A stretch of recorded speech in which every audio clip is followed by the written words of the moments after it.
El sol se hundía en el horizonte del Cantábrico como una herida abierta, tiñendo de rojo la playa del Sardinero.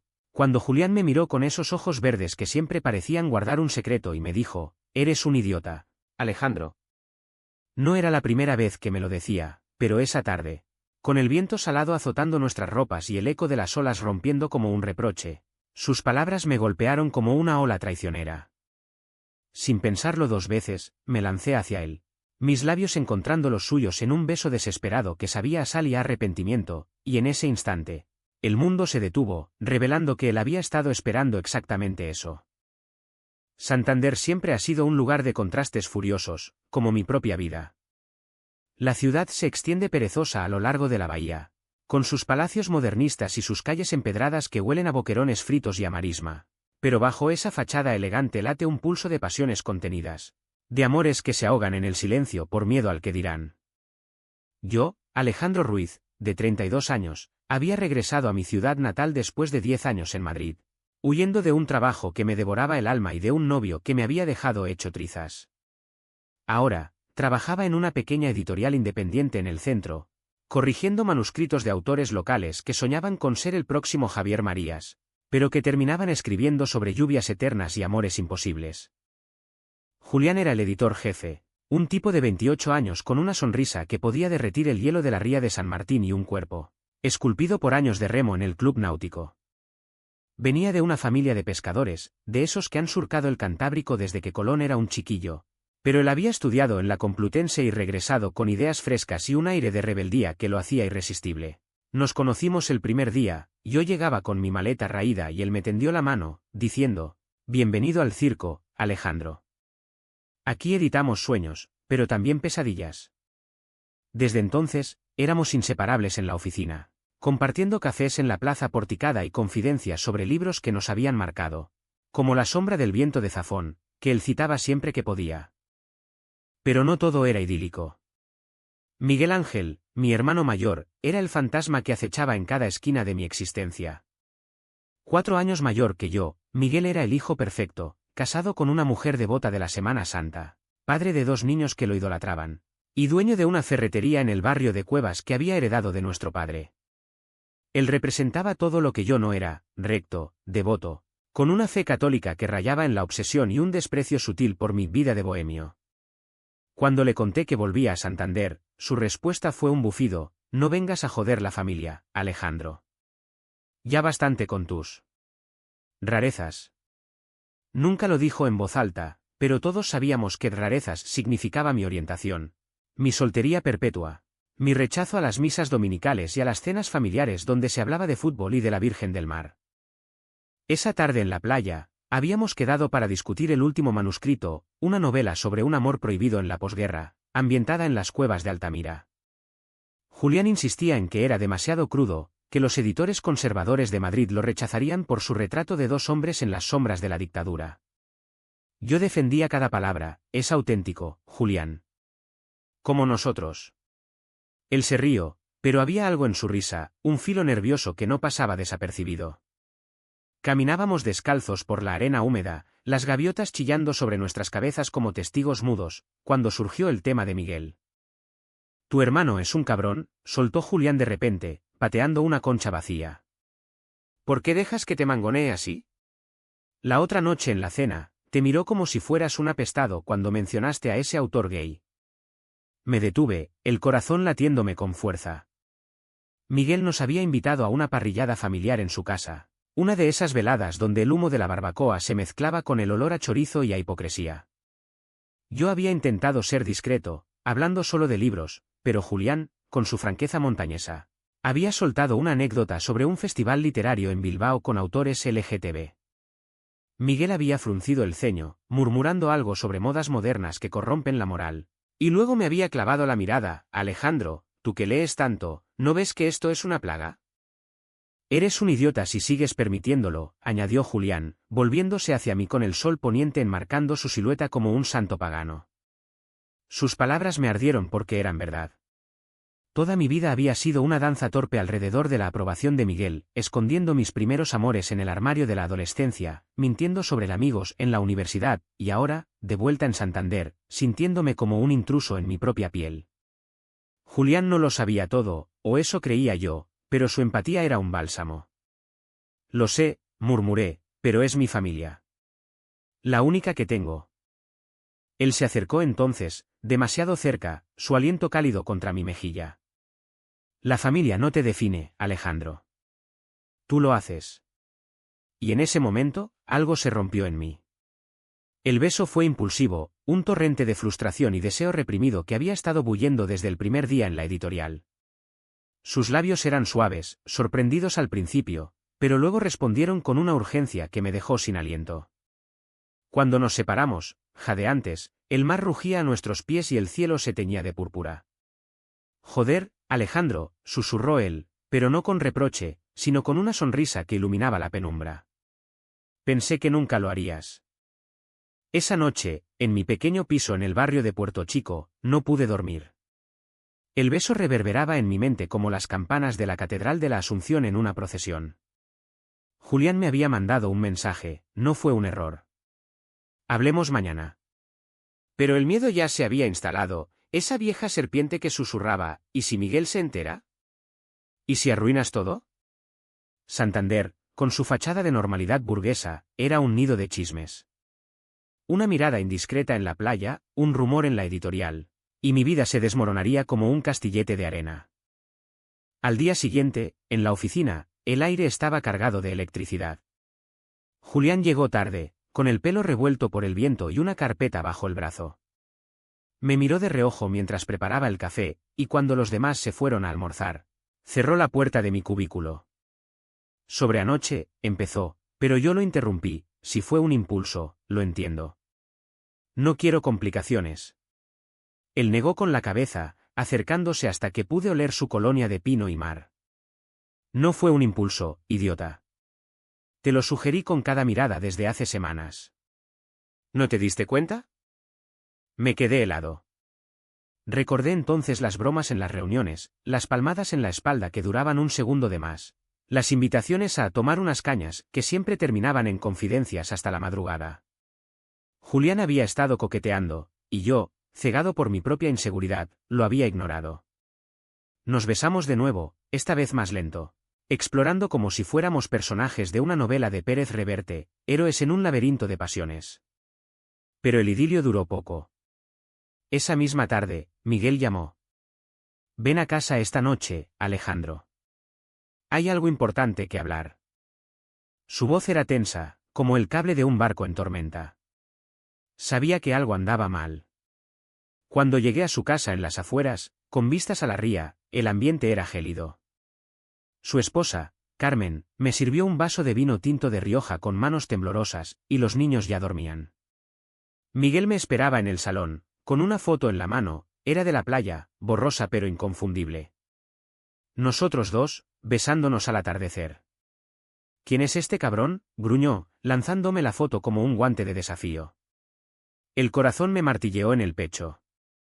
Alguien nos había visto. Alguien había traicionado. No sé cómo Miguel había conseguido esa foto, quizá un vecino chismoso con un teléfono en la mano, o peor, alguien de la editorial con rencores ocultos. Pero allí estaba, impresa en papel barato, como una sentencia de la Inquisición moderna. Me senté en el sofá de cuero, que crujió bajo mi peso como un lamento, y lo miré a los ojos. Eran los mismos ojos que los míos, heredados de nuestra madre, pero en él brillaban con una furia que yo solo había visto en las tormentas del Golfo de Vizcaya. Habla, Alejandro, exigió, su voz un trueno contenido. Dime que esto es una broma, una de tus chorradas de Madrid. Tragué saliva, el vino amargándome en la garganta. Toda mi vida había sido una serie de mentiras piadosas para protegerlo a él, para no manchar el escudo familiar que él lucía con orgullo en las procesiones de la Virgen del Mar. No es una broma, Miguel, dije al fin, mi voz apenas un susurro. Es Julián. Trabaja conmigo. ¿Lo quiero? Las palabras salieron como un río desbordado, arrastrando años de silencio. Él se levantó de un salto, derribando la mesa auxiliar. El jarrón de cristal se estrelló contra el suelo, astillándose en 1000 pedazos que reflejaban la luz de la lámpara como lágrimas rotas. Eres una vergüenza, rugió, su rostro congestionado. Una puta vergüenza para la familia. ¿Qué dirá la gente? ¿Qué dirán en la parroquia? Papá se revolvería en su tumba. Invocó a nuestro padre como un escudo, el hombre que había muerto de un infarto mientras remaba en la bahía, dejando un legado de hombría estoica y silencios pesados. Miguel siempre había sido su clon, fuerte, callado, con una fe que lo blindaba contra el mundo. Yo, en cambio, era el soñador, el que leía poesía de Lorca en secreto y soñaba con amores que no encajaban en el molde cántabro. Carmen entró entonces, con un recogedor en la mano, sus ojos rojos de llanto contenido. Miguel, por favor, murmuró, pero él la apartó con un gesto brusco. Esto no es asunto tuyo. Es mi hermano, y lo ha jodido todo. Me miró de nuevo, y por un instante vi el dolor bajo la rabia, el miedo a perder el control, a que su mundo perfecto se resquebrajara. Vete de aquí, Alejandro. Y no vuelvas hasta que te arrepientas de esta aberración. Salí tambaleándome, el frío de la noche envolviéndome como un sudario. Santander dormía, pero yo no podía. Caminé hasta el muelle de Raos, donde los barcos pesqueros se mecían como cunas olvidadas, y lloré por primera vez en años, el mar absorbiendo mis sollozos como un confesor mudo. Al amanecer, con los ojos hinchados y el corazón en carne viva, fui a la editorial. Julián me esperaba con 2 cafés calientes y una expresión que era mitad ternura, mitad tormenta. Vi tu cara y lo supe, dijo, atrayéndome hacia su pecho. Olía a pan recién horneado de la panadería de al lado, a hogar. Le conté todo, la foto, la furia de Miguel, las palabras que aún resonaban en mi cabeza como latigazos. Él me escuchó en silencio, sus dedos entrelazados con los míos, y luego soltó una risa amarga. Tu hermano es un dinosaurio, Alejandro. Pero no dejaré que te rompa. Somos más fuertes que eso. En las semanas siguientes, nuestro romance floreció en las sombras, como las hortensias que bordean las casas cántabras en verano, vibrantes pero frágiles. Nos veíamos en rincones olvidados de la ciudad, el jardín de Pereda al atardecer, con sus fuentes susurrantes, o el faro de Cabo Mayor, donde el viento aullaba nuestras confesiones. Julián me contaba su propia historia, un novio en Madrid que lo había abandonado por una mujer normal, dejándolo con cicatrices que ocultaba bajo su humor sardónico. Pensé que eras como él, admití una noche, mientras compartíamos un bocadillo de anchoas en un banco frente a la Magdalena. Un flirt pasajero. Él negó con la cabeza, besándome la sien. Eres el primero que me hace creer en segundas oportunidades. Pero las sombras se alargaban. En la editorial, los rumores empezaron a filtrarse como humo de chimenea. Una correctora, una solterona de 50 años con lengua viperina, me lanzó una mirada acusadora durante una reunión. Cuidado con lo que editas, Alejandro. No todo el mundo aprueba ciertos temas. Julián la puso en su sitio con una réplica afilada, pero el daño estaba hecho. Y luego estaba Miguel, sus llamadas cesaron, reemplazadas por mensajes de texto fríos de Carmen, pidiendo que lo dejara en paz. Intenté verlo una vez, esperándolo fuera de la ferretería con una botella de orujo como ofrenda de paz. Él salió, me vio y dio media vuelta, murmurando fuera de mi vista a su dependiente. El conflicto estalló en la Feria de Santiago, el corazón pulsante de Santander en julio. La ciudad se llenaba de casetas con sidra y música de gaitas, de familias riendo bajo guirnaldas de luces. Julián y yo habíamos planeado ir en secreto, disfrazados de amigos inocentes. Pero Miguel estaba allí, con su familia, presidiendo una mesa como un patriarca bíblico. Nos vio desde lejos, yo riendo ante una anécdota de Julián, nuestras manos rozándose accidentalmente, y cruzó la plaza como un toro enfurecido. «Lárgate de esta fiesta, degenerado», gritó, atrayendo miradas de todos lados. La música se atascó en mi garganta. El mundo se redujo a su rostro purpúreo y al silencio atónito de los parroquianos. Julián se interpuso, su voz firme como el acantilado de Mataleñas. «Señor Ruiz, respete a su hermano. No es usted Dios para juzgar». Miguel lo miró como si fuera un insecto. «Tú eres el veneno, chaval. Aléjate de él o te arrepentirás». La amenaza colgó en el aire, pesada como la niebla matutina. Esa noche, en mi piso, Julián temblaba de rabia mientras yo intentaba calmarlo. «No vale la pena, amor. Es su problema, no el nuestro». Pero en el fondo, sabía que era mentira.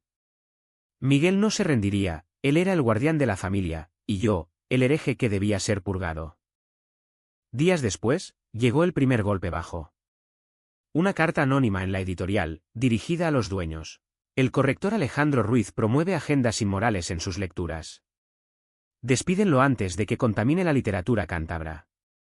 Mi jefe, un hombre bonachón de Reynosa, me llamó a su despacho. No creo una mierda de esto, pero los inversores son de la vieja escuela. Me dio una semana para arreglarlo.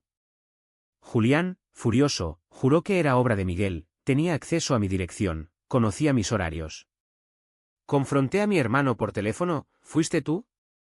¿Mi propio sangre? Su respuesta fue un silencio elocuente, seguido de, te lo advertí. Arrepiéntete o sufre las consecuencias. El miedo se instaló como una niebla persistente. Empecé a dudar de todo, ¿y si Julián se cansaba de los dramas? ¿Y si yo lo arrastraba a mi abismo? Una noche, después de una discusión tonta sobre un manuscrito, le confesé mis inseguridades. Tal vez deberíamos parar. Por tu bien. Él me miró herido, sus ojos verdes nublados. No me digas eso, Alejandro. Justo cuando empezamos a ser reales. Nos reconciliamos en la cama, nuestros cuerpos entrelazados como raíces de castaño, pero la semilla de la duda ya estaba plantada. La duda creció como el musgo en las paredes de las casas señoriales de la calle Burgos, cubriendo todo con una capa verde y traicionera. En la editorial, el ambiente se volvió irrespirable, miradas furtivas, susurros en los pasillos, y un manuscrito que devolví con correcciones demasiado progresistas según la correctora viperina. Julián intentaba blindarme con su optimismo montañés, somos como los balleneros de Laredo, resistimos las olas, pero yo veía las grietas, él llegaba más tarde, con excusas sobre reuniones con autores, y sus mensajes se espaciaban como las mareas bajas. Una mañana de agosto, con el calor sofocante rompiendo el récord de Santander, 30 grados a la sombra de la Torre de Hércules, o eso bromeaba él, encontré una nota en mi escritorio. Papel amarillento, letra temblorosa, Julián no es quien crees. Pregúntale por Madrid. El corazón me dio un vuelco. ¿Quién la había dejado? ¿La correctora? ¿Algún espía de Miguel? Ese mediodía, en lugar de almorzar en el Mesón Lisboa, lo arrinconé en el almacén de libros, entre pilas de tomos polvorientos que olían a tinta y a olvido. Dime la verdad, exigí, blandiendo la nota como una espada. ¿Qué pasó en Madrid? Todo. Él palideció, su mandíbula tensándose como la de un boxeador antes del golpe. Alejandro, no es el momento. Pero yo insistí, la rabia brotando como sidra fermentada. ¿Es ahora? ¿Tuviste un lío con alguien? ¿Es por eso que volviste? ¿Me usas para olvidar? Las palabras salían en ráfagas, cargadas de veneno acumulado. Julián suspiró, sentándose en una caja de cartón que crujió bajo su peso. Vale. En Madrid, salí con un tipo llamado Raúl. Era editor en una gran casa, prometedor, carismático. Pero resultó ser casado, con mujer e hijos.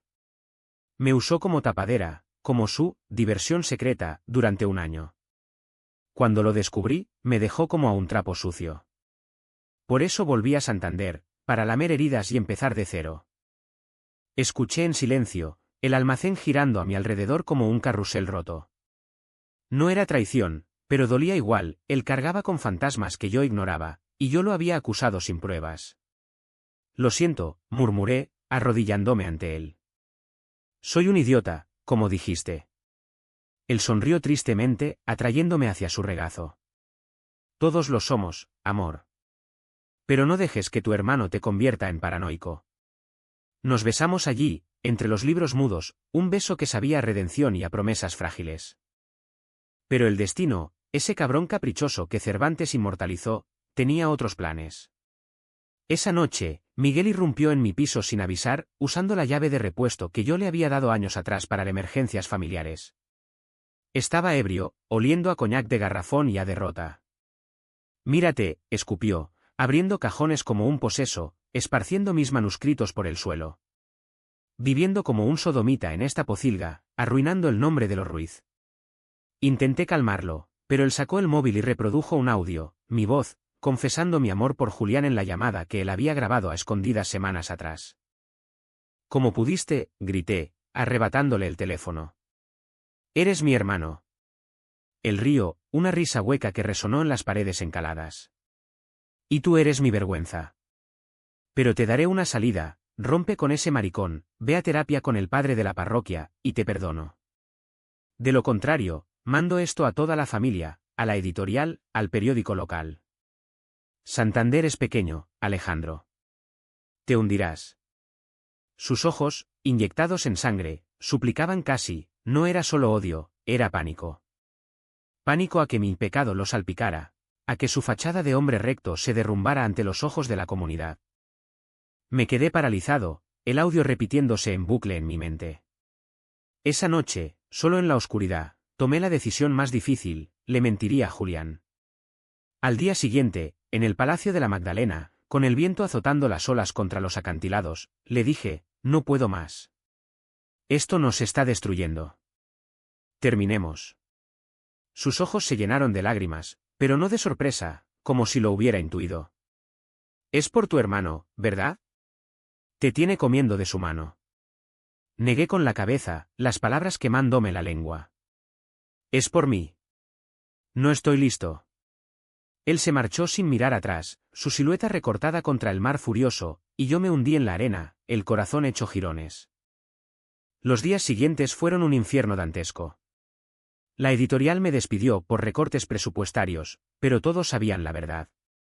Miguel, triunfante, me invitó a cenar como si nada. Bien hecho, hermano.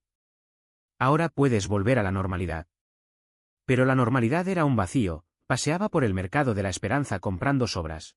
Leía en la biblioteca Menéndez Pelayo hasta que las luces se apagaban, y soñaba con Julián en cada esquina. Una semana después, llegó el golpe final, un sobre anónimo con fotos mías saliendo de un bar gay en Bilbao. De cuando era estudiante. Adjunto, una nota, si no te vas de Santander, esto sale a la luz. Firma, un amigo. Sabía que era Miguel, su letra, disfrazada pero inconfundible. El pánico me invadió como una resaca.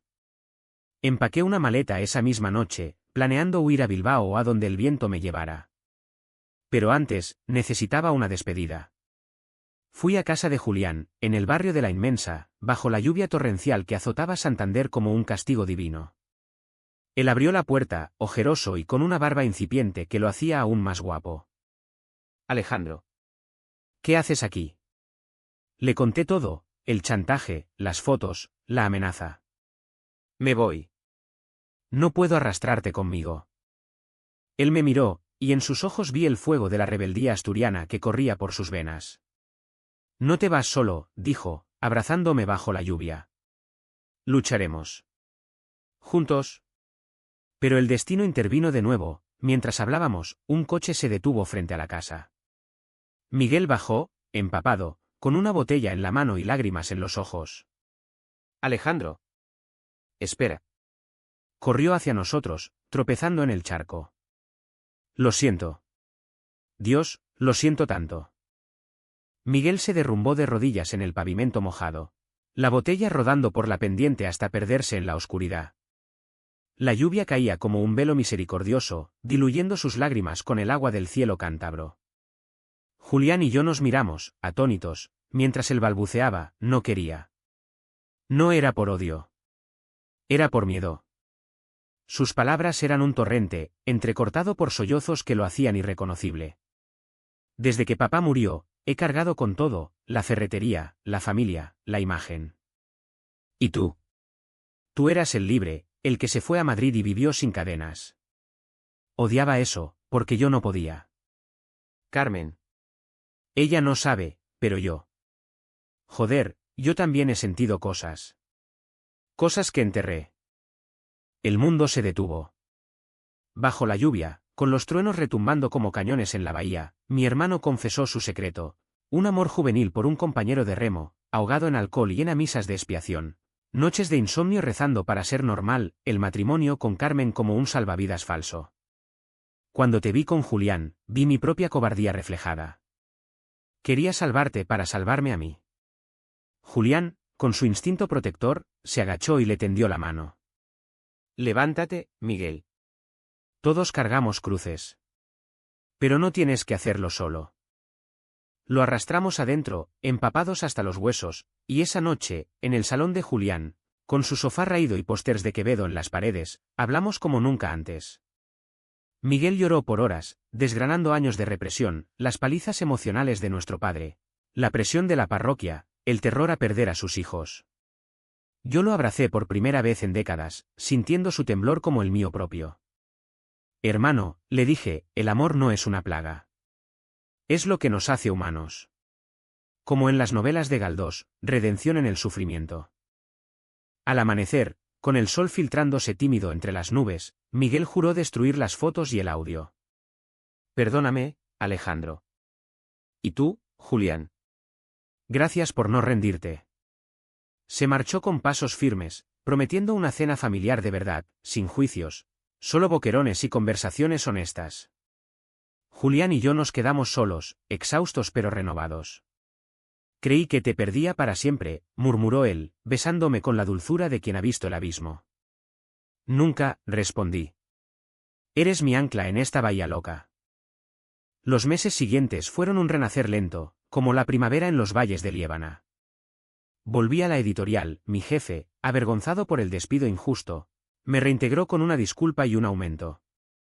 Miguel empezó terapia con un psicólogo laico en Torrelavega, y poco a poco, las grietas se sellaron. Una tarde en la Semana Santa, caminamos juntos por las calles engalanadas de Santander, viendo la procesión del Santo Entierro. Por primera vez, no me sentí un extraño, él me tomó del brazo, y Carmen sonrió, susurrando, «Bienvenido de vuelta». Julián y yo nos mudamos juntos a un piso con vistas a la ría, donde cocinamos fabada los domingos y leemos en voz alta fragmentos de El amor en los tiempos del cólera, aunque él prefiere a Delibes por su arraigo castellano. No todo es perfecto, hay discusiones sobre manuscritos, celos tontos cuando él coquetea inocentemente con autores guapos, y las sombras de Miguel que a veces regresan en noches de insomnio. Pero hemos aprendido que el amor, en esta tierra de mares bravos y cielos caprichosos, no es un cuento de hadas, sino una epopeya, con traiciones que duelen como navajas toledanas, pero también con redenciones que curan como el orujo de picos de Europa. Hoy, un año después de aquel beso en el Sardinero, miro a Julián durmiendo a mi lado, su pecho subiendo y bajando con la marea de sus sueños. Santander brilla afuera, con sus luces reflejadas en la bahía como promesas cumplidas. Miguel vendrá mañana con los niños para un picnic en la playa, hablaremos de libros, de remo, de amores que no se nombran pero se sienten. Y en ese instante, sé que no soy un idiota. Soy un hombre que besó la verdad, y la verdad lo besó de vuelta.